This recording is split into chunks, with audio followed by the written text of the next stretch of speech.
അപ്പോൾ ഇത്രത്തോളം കാര്യങ്ങൾ ഹാൻഡിൽ ചെയ്യുമ്പോൾ അത്രത്തോളം സ്റ്റാഫ്സും ഉണ്ടാവും എന്നറിയാം. എന്നാലും ഇത് 2011 സ്റ്റാർട്ട് ചെയ്യുന്ന സമയത്ത് എത്ര സ്റ്റാഫാണ് ഉണ്ടായിരുന്നത്? ഇപ്പോൾ എത്ര സ്റ്റാഫിൽ എത്തി നിൽക്കുന്നു? അത് 2011 നമ്മളിത് കമ്പനി ഇത് തുടങ്ങുമ്പോൾ അത് സ്റ്റാർട്ട് ചെയ്ത് ഇമ്മീഡിയറ്റ്ലി ആഫ്റ്റർ സ്റ്റാർട്ടിംഗ് ആണ് ഞാൻ ജോയിൻ ചെയ്തത്. അപ്പോൾ ഫസ്റ്റ് ഇവിടെ നമ്മൾ 3 പേരാണ് കമ്പനിയിൽ ആദ്യം ഉണ്ടായിരുന്നത്. ഞാനും കൂടി ജോയിൻ ചെയ്തപ്പോൾ 4 ആയി. അപ്പോൾ 2011 കഴിഞ്ഞിട്ട് പിന്നെ ഓരോ സമയങ്ങളിലും സ്റ്റാഫ് അഡീഷൻസ് അതാത് സമയങ്ങളിലുണ്ടായിരുന്നു. അത് കഴിഞ്ഞ് ഇപ്പോൾ 2024 നമ്മളിപ്പോൾ 850+ ആൾമോസ്റ്റ് ഒരു 1000-നടുത്തുള്ള ഓൺ റോളും ഓഫ് റോളും ആയിട്ടുള്ള സ്റ്റാഫുകൾ 1000-നടുത്ത് സ്റ്റാഫുണ്ട്. ഞാൻ ഇൻട്രൊഡക്ഷനിൽ പറഞ്ഞിട്ടുണ്ടായിരുന്നു 11,000+ ആക്റ്റീവ് ക്ലയൻസ് പറഞ്ഞിട്ടുണ്ടായിരുന്നു. അപ്പോൾ സാർ പറഞ്ഞ 2011 സ്റ്റാർട്ട് ചെയ്ത സമയത്ത് അബാദ് ഗ്രൂപ്പിന് തന്നെയാണ് കൂടുതൽ കൊടുത്തത്. പിന്നെ താജിലേക്കൊക്കെ ആ ഒരു പ്രീമിയം സെക്ടറിലേക്ക് പോയി എന്ന് പറഞ്ഞു. അത് കൂടാതെ ഏറ്റവും വലിയ ഒരു ക്വാണ്ടിറ്റി അല്ലെങ്കിൽ ഏറ്റവും വലിയ ക്വാണ്ടിറ്റിയിൽ ഒരു ഓർഡർ വന്നത് എപ്പോഴായിരുന്നു നമ്മുടെ അബാദ് ഫുഡ്സിന്? അത് പല ഇവൻറ്റ്സിലേക്ക് ഇപ്പോൾ ഗേലോ ഇന്ത്യ എന്ന് പറഞ്ഞിട്ട് ഒരു പ്രോജക്റ്റ് സെൻട്രൽ ഗവൺമെൻറ്റിൻ്റെ ഉണ്ടായിരുന്നു. അത് ഈ സ്പോർട്സ് കണക്റ്റഡ് ആയിട്ട് ബാംഗ്ലൂർ വെച്ച് നടന്നൊരു ഇവൻ്റ് ആയിരുന്നു. അപ്പോൾ അതിൽ ഡെയിലി ഒരു 3,500 കിലോസ് സപ്ലൈ ആ ഒരു ഒറ്റ ഇവന്റിന് വേണ്ടി തന്നെ വേണമായിരുന്നു. ഒരു 1 വീക്കിന്റെ ഇവന്റ്, ഹ്യൂജ് വോളിയമാണ് അതിൽ നടക്കുന്നത്. അപ്പോൾ ഈ 3000 kg എന്നൊക്കെ പറയുമ്പോൾ അതൊരു സാർ പറഞ്ഞ ഒരു ഹ്യൂജ് വോളിയം ആണ്. അപ്പോൾ ഏറ്റവും കുറഞ്ഞത് എത്ര എമൗണ്ട് ആയിരിക്കും കൊടുക്കുക? അത് ഞങ്ങൾ സ്റ്റാർട്ട് ചെയ്ത കാലം മുതലേ നമ്മൾക്ക് ഒരു മിനിമം 3 kgയുടെ ഓർഡർ ഉണ്ടെങ്കിൽ ആ ഡെലിവറികൾ എവിടെയാണെങ്കിലും ഞങ്ങൾ എത്തിച്ചു കൊടുക്കും. അത് നമ്മുടെ ഒരു റെഗുലർ ക്ലയൻസ് ആണെങ്കിൽ അവർ പലപ്പോഴും കാറ്ററിംഗ് ക്ലയൻസൊക്കെ ഓർഡർ എടുക്കുമ്പോൾ 200 കിലോ 100 കിലോ അങ്ങനെയുള്ള ഓർഡറുകളൊക്കെ ആയിരിക്കും തരുന്നത്. അപ്പോൾ ചിലപ്പോൾ ചില ഐറ്റംസ് മിസ്സാവും. അവർ ഓരോ സ്ഥലത്ത് തന്നെ ഒരു സമയത്ത് തന്നെ ഒത്തിരി പ്രോഗ്രാംസ് ചെയ്യുന്നവരാണ് ഈ കാറ്ററിംഗ് കമ്പനികൾ. അപ്പോൾ അങ്ങനെ വരുമ്പോൾ ഒരു 3 കിലോ അല്ലെങ്കിൽ 4 കിലോ 2 കിലോ ഒക്കെ ആണെങ്കിലും ഞങ്ങൾ അത് ചിലപ്പോൾ നമ്മുടെ സെപ്പറേറ്റ് ഒരു വണ്ടി ആയിരിക്കില്ല അതിന് പോകുന്നത്. പക്ഷേ നമ്മളത് എങ്ങനെയാണെങ്കിലും either by train or by bus അല്ലെങ്കിൽ വേറെ ആരെങ്കിലും അങ്ങോട്ട് പോകുന്ന ആളുകളുടെ എന്തായാലും ആ പ്രോഡക്റ്റ് അവിടെ എത്തിയിരിക്കും. അത് ഗ്യാരണ്ടിയാണ്. അപ്പോൾ ഇത്രയും ക്വാണ്ടിറ്റിയിൽ അല്ലെങ്കിൽ ഇത്രയും ക്വാളിറ്റിയിൽ നമ്മൾ കൊടുക്കുമ്പോൾ പലപ്പോഴും ചിലപ്പോൾ വലിയ സ്ഥാപനമാണെങ്കിൽ പോലും വെൻഡേഴ്സിൽ നിന്ന് ബുദ്ധിമുട്ടൊക്കെ ചിലപ്പോൾ ഉണ്ടായെന്ന് വരാം. അല്ലെങ്കിൽ ചിലപ്പോൾ അത്രയും പ്രൊഡക്ട്സ് കിട്ടിയില്ല എന്നൊക്കെ വരാം. അല്ലെങ്കിൽ വെൻഡേഴ്സിനെ തന്നെ കിട്ടിയില്ല എന്ന് വരാം. അങ്ങനെയുള്ള സന്ദർഭങ്ങൾ ഉണ്ടായിട്ടുണ്ടോ? അത് സീസണൽ ആണ് ഈ സീ ഫുഡിൻ്റെ ലാൻഡിങ്. സീ ഫുഡ് എന്ന് പറയുന്നത് ഇപ്പോൾ മീറ്റ് പ്രോഡക്റ്റുകൾ ഇപ്പോൾ ഈ ചൂട് ഇത്രയും കൂടിയ സമയങ്ങളിൽ മീറ്റ് പ്രോഡക്റ്റിന് ഷോർട്ടേജ് ഉണ്ട്. അങ്ങനെയുള്ള സമയങ്ങളിൽ കമ്പനി എപ്പോഴും ഈ ഫ്രോസൺ പ്രോഡക്റ്റിൻ്റെ ഷെൽഫ് ലൈഫ് എന്ന് പറയുന്നത് 2 year ആണ്. 2 year ഒന്നും ഞങ്ങളുടെയൊക്കെ പ്രോഡക്റ്റുകൾ ഒരു 4 മാസം 5 മാസത്തിനുള്ളിൽ തന്നെ കംപ്ലീറ്റ് കഴിയുന്നതാണ്.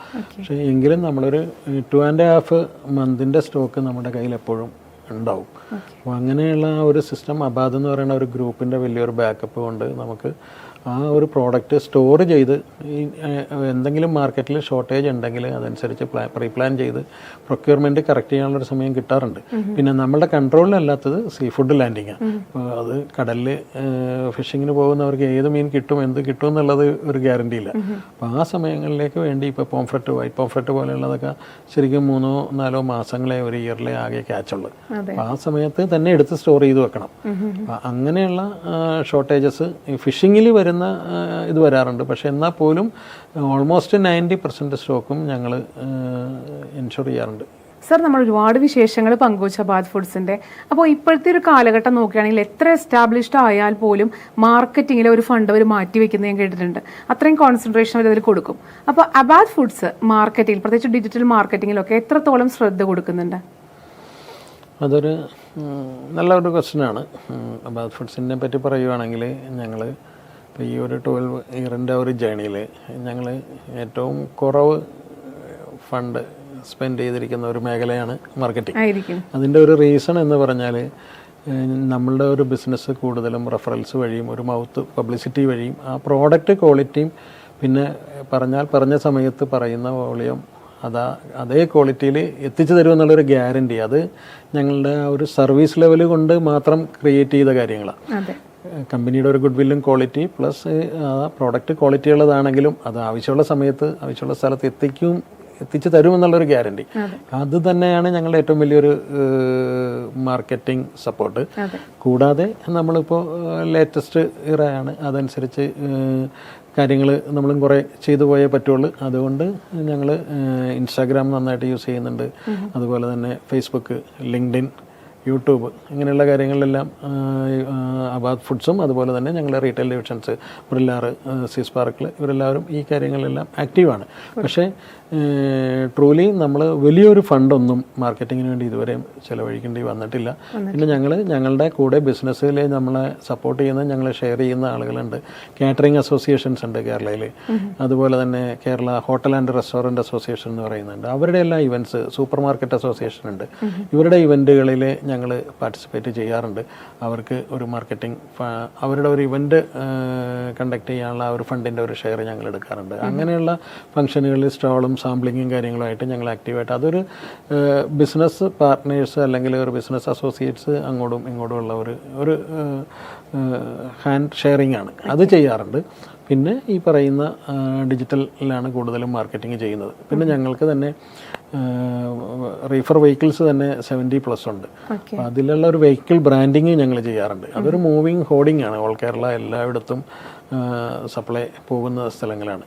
നാഗർകോവിൽ മുതൽ നമ്മൾ അവിടെ കാസർഗോഡ് മംഗലാപുരം വരെ ഓടുന്നതാണ്. പിന്നെ എല്ലാ ബ്രാഞ്ചിലും ചെന്നൈയിലും ബാംഗ്ലൂരും ഒക്കെ ഇതുപോലെയുള്ള ബ്രാൻഡഡ് ആയിട്ടുള്ള വെഹിക്കിൾസ് ഞങ്ങൾക്ക് വലിയ ഒരു അഡ്വാൻറ്റേജ് മാർക്കറ്റിങ്ങിൽ തരുന്നുണ്ട്. പലപ്പോഴും മൂന്നാറിലൊക്കെ സപ്ലൈ പോകുമ്പോൾ ഹിൽ ഏരിയയിൽ അല്ലെങ്കിൽ റിമോട്ട് ഏരിയകളിലൊക്കെ ഈ ഫോറിനേഴ്സ് ഞങ്ങളുടെ ഫിഷിൻ്റെ ഹോർഡിങ് കണ്ടിട്ട് കൈ കാണിച്ച് വണ്ടി നിർത്തിയ കഥകളൊക്കെ ഉണ്ട്. എന്ന് വെച്ചാൽ ഫിഷ് അവിടെ കിട്ടും, അതിൽ ഫിഷ് കിട്ടുന്ന വണ്ടിയാണ്, ഫിഷ് സെയിലുള്ളതാണെന്നുള്ള ഒരു കൺസെപ്റ്റിലാണ് അവർ പറയുന്നത്. പക്ഷേ നമ്മളെല്ലാം പ്രീ ബിൽഡ് പറയാമോ അതെന്താന്ന് പറഞ്ഞു കഴിഞ്ഞാൽ ഈ വലിയൊരു സീർഫിഷിൻ്റെ വലിയൊരു ഇമേജാണ്, ജൈജാൻറ്റിക് ഇമേജാണ് അതിൽ ഒരു ഹോർഡിങ്ങിൽ വണ്ടിയുടെ ബ്രാൻഡിങ് ആയിട്ട് സൈഡിൽ ചെയ്തിരുന്നത്.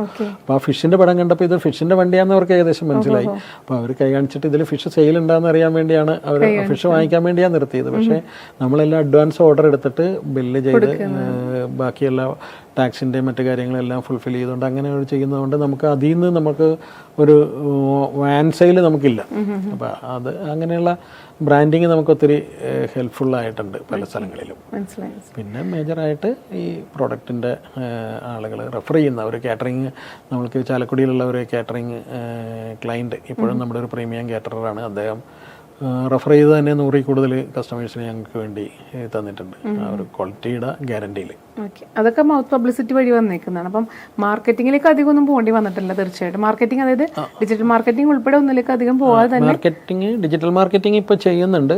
അതിപ്പോൾ നാടോടുമ്പോൾ അതിൻ്റെ ഒപ്പം ഓടുക എന്നുള്ള കാര്യങ്ങളാണ്. പക്ഷേ അതുകൂടാണ്ട് ഞങ്ങളുടെ റീറ്റെയിൽ ഡിവിഷൻ ബ്രില്ലാർ, സീസ്പാർക്കിൽ അവരും അതിൻ്റെ പ്രീമിയം പ്രസൻറ്റേഷൻ പ്ലസ് പ്ലേസ്മെൻറ്റ്, ഇപ്പോൾ സൂപ്പർ മാർക്കറ്റുകളിലാണെങ്കിലും ഇപ്പോൾ പുറത്തുനിന്നാണെങ്കിലും പല ബ്രാൻഡുകളും വരാറുണ്ട്. വലിയ നാഷണൽ ബ്രാൻഡുകൾ പലതും വന്നാൽ പോലും ഞങ്ങൾ ആ ഒരു സ്പേസ്, നമ്മുടെ ഒരു സർവീസ് നമ്മൾ കൃത്യമാണ്. ഇന്ന് ഓർഡർ ചെയ്താൽ നാളെ അത് സപ്ലൈ ചെയ്തിരിക്കും, അത് കേരളത്തിലെവിടെയാണെങ്കിലും.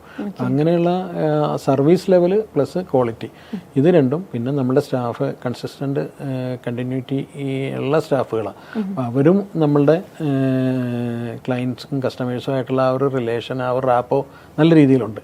അപ്പോൾ നമ്മൾക്ക് ഒരു കാര്യങ്ങൾക്ക് ചെന്ന് കഴിഞ്ഞാൽ അത് കൃത്യമായിട്ട് ഞങ്ങൾക്കത് കമ്പനിയുടെ ഒരു ബിസിനസ്സിലേക്ക് കൺവേർട്ട് ചെയ്യാൻ അവർക്ക് സാധിക്കാറുണ്ട്. അപ്പോൾ ഇതൊക്കെയാണ് നമ്മളുടെ ഒരു മാർക്കറ്റിങ്ങിനേക്കാളും കൂടുതലായിട്ട് കമ്പനിയുടെ ഒരു ഗ്രോത്തിൽ സപ്പോർട്ട് ചെയ്തിരിക്കുന്നത്. അത് സർവീസും ടൈമും ക്വാളിറ്റിയും സ്റ്റാഫിൻ്റെ ആ ഒരു ഇടപെടലും അങ്ങനെ എല്ലാം കൂടി ചേർന്നിരിക്കുന്നതുകൊണ്ട് മാർക്കറ്റിങ്ങിലേക്ക് അത്രയധികം പോകേണ്ടി വരുന്നില്ല എന്നുള്ളതാണ്. പിന്നെ മെയിനായിട്ട് അബാദ് എന്ന് പറയുന്ന ആ ഒരു ബ്രാൻഡിൻ്റെ ഗുഡ് വില്ലിൻ്റെ എസ്റ്റാബ്ലിഷ്